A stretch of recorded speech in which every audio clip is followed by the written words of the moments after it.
কে আপনাকে আমার জন্ম দিতে বলেছিল টিকটকারদের বাড়িতে? আমার বাবা মা দুজনেই টিকটকার, আমাকে ফেরত পাঠান। এইগুলি দিয়ে কি করবেন বাবু?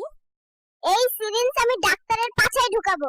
আমার এত বিল আসলো কেমনে? জবাব দেন। বাবা, আমি বড় হচ্ছি, এখন তুমি ইতালির থেকে বাংলাদেশে ফিরে এসে সুমাইয়ার সঙ্গে আমার বিয়ে ঠিক করো। আমি বিয়ে ছাড়া বাঁচতে পারছি না। বড় হয়ে কি হতে চাও? আমি প্রেসিডেন্ট হব, আমি একটা রাজনৈতিক দল চালাবো। বাবু, দাঁড়িয়ে আছো কেন? নাবিলার বাবা বলেছেন নিজের পায়ে না দাঁড়ালে নাকি নাবিলার সাথে বিয়ে দেবেন না, তাই নিজের পায়ে দাঁড়িয়েছি।